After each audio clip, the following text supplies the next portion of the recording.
And welcome back to the Hot Lap, the last qualifying of the F1 2023 season a la Abu Dhabi on a Saturday. It was interesting. After FP3, to be fair, it was looking to be quite exciting. Alas, it wasn't as exciting as it seemed. Red Bull seemed to be in a bit of trouble. Mercedes looked to be really strong. Ferrari were meh. But unfortunately, that kind of got turned upside down. Congratulations to Verstappen, though, on pole. But there were a lot more stories behind him. So coming up, Hamilton really unhappy. Out of Q2 again for the second consecutive weekend. Norris chokes again. I mean, I was making references with my friends to Tim Henman, that wonderful tennis player that couldn't quite do it. Is this going to happen to Norris? I hope not. He's one of the most talented people on the grid, but Lando Norris, I was holding my head in my hands on that qualifying lap. Also, Verstappen again causes a rule change. Yes, it's back to free practice 2. Impatient Verstappen, and as we said here, kind of dangerous driving, and I think we're approved right.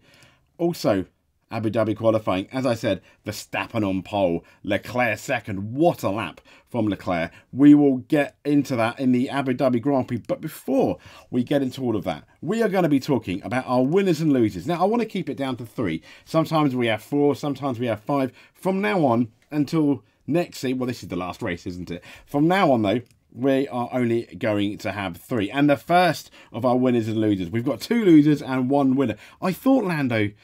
I was thinking Lando. I was thinking Sainz as well. Who do I pick? Hamilton.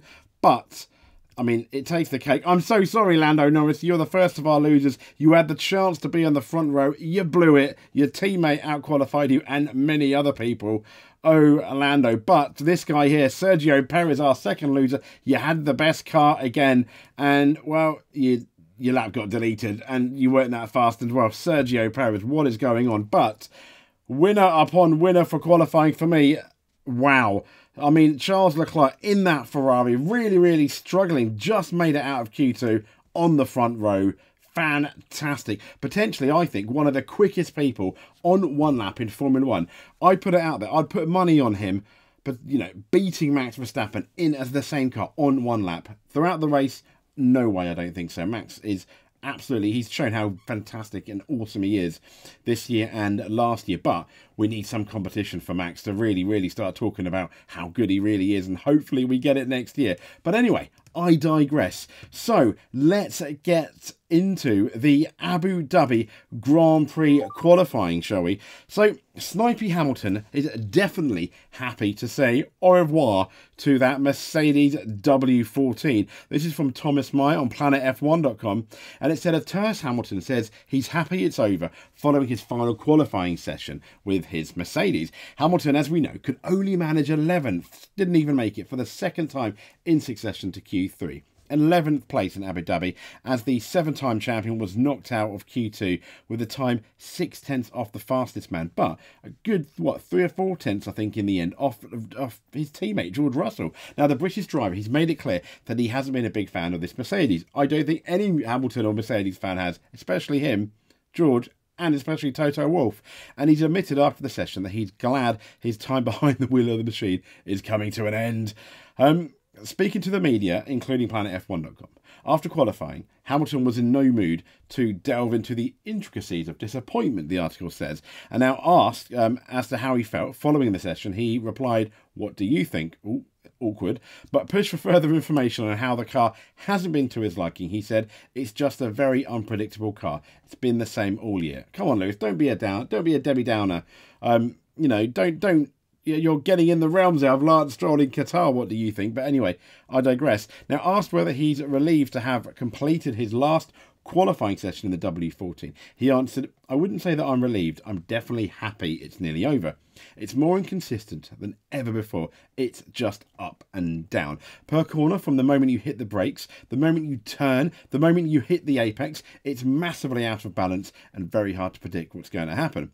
Hamilton, though, he had the same car setup, I believe, as George Russell. So 2 very different. I mean, George Russell's car looked a lot more planted than Hamilton's did, if you look at that rear part, you know, the rear part of the car. So what was going on. And as we know, Hamilton and Russell have been really close in qualifying. It's been the races that Hamilton has had the massive advantage, I think, over Russell this year. But I guess we will see. So, next up is not this guy here, but from racefans.net. Yes, oh, Lando. Lando, does he choke again? Norris is making so many mistakes on Saturday at the minute after this Q3 error. This is written by Hazel Southwell and Claire Cottingham. Now, Norris was characteristically, he was self-critical. He's his biggest critic, kind of like Leclerc, after an error in his final qualifying lap, with his hopes of taking what we were thinking, possibly a pole position, gone. So, the McLaren driver had put together laps until that point. In Q2, he'd lapped 0.18 seconds off the eventual pole winner. Now, Norris told his team he was pretty happy with his Q2 lap, but after doing his first run on used tyres, Norris spoiled his subsequent rubber, when he was basically becoming a rally driver between turns 13 and 14 going sideways. It looked awesome, but looking awesome like that doesn't always mean fast, unfortunately. Now, the error through that hotel section cost a significant amount of time, leaving him just shy of 0.4 of a second off of Verstappen's pole. Now, asking if the mistake will haunt him, Norris said, I don't know. If it was for P1, maybe, but I don't think it would have been P1, but you never know. I think he may have been. I mean, he was, on the used tyres, really close to Verstappen. But anyway, he said, and okay, if you just make any mistake in qualifying when you're fighting for a good position, it's frustrating. But the first thing is, I just make so many mistakes on Saturday at the minute, and it's really good that he acknowledges that. Kind of like Hamilton did early in the year, acknowledges that qualifying at the moment is a weakness for both of them. But, Norris is saying that he needs to sort that out for next year. He said the error was especially frustrating at qualifying as it had gone so well. Every other lap, Q1, Q2, were some of his best laps. My first lap in Q3 was very strong, he said. It's just this one little mistake. I don't know why it happened. I've not done it all weekend, so it's just frustrating. Norris, though, who tends to be quite strong on this criticism, denied that he was being too hard on himself. He said, if I'm fighting for P2 and I end up P5, I'm too soft on myself. Now, Andrea Stella, however, doubts Norris's error cost him pole. He said, based on the GPS data, we can see that Verstappen was still ahead of Lando.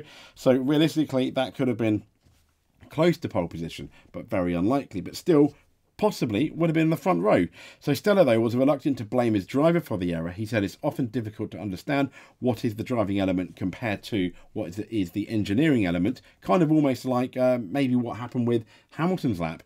But Stella said, is there a characteristic on the car that just makes it so peaky, so unpredictable in some circumstances? And now in their debrief, McLaren has noticed recently we have had some driving issues that look to be more frequent than normal. Said Stella. He said that might be down to possibly the car losing too much grip too rapidly in some conditions.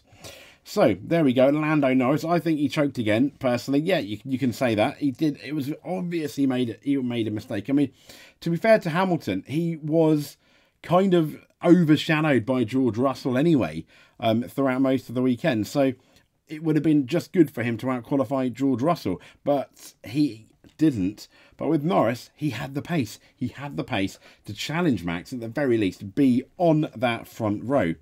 And talking about Max Verstappen, the FIA, this is from motorsport.com, bans F1 pit exit overtakes after that Verstappen incident we reported on, and many people have reported on, commented on, and had opinions in Abu Dhabi. Now, Formula 1 drivers have been banned from overtaking in Abu Dhabi, the pit exit, following the Max Verstappen incidents in Friday practice.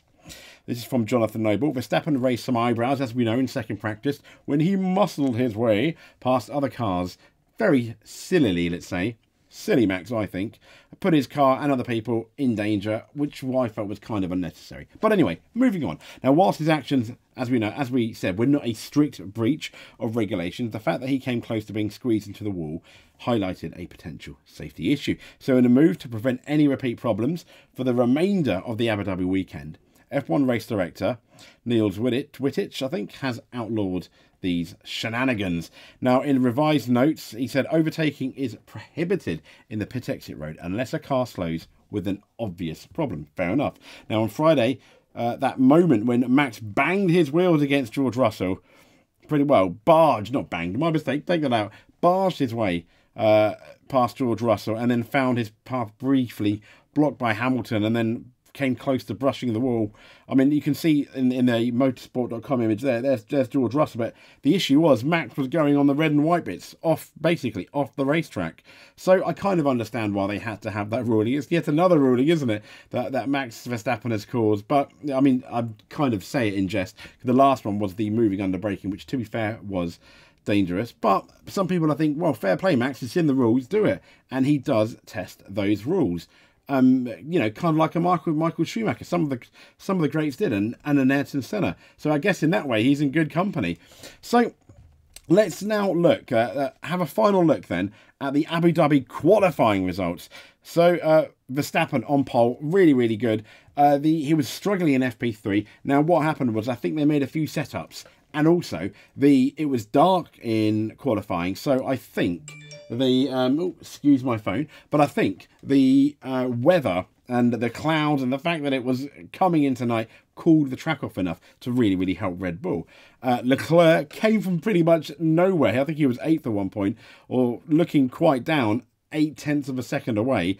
And, well, that Q3 time, I mean, within a tenth and a half in the end. Absolutely fantastic, and really solid also from Piastri, out-qualifying Lando Norris, and Russell out-qualifying again Lewis Hamilton. But Piastri, really, really impressive there. Norris only 5th. He's only got himself to blame for that, I think. Tsunoda, another really good mention in 6th. Alonso in 7th, solid there.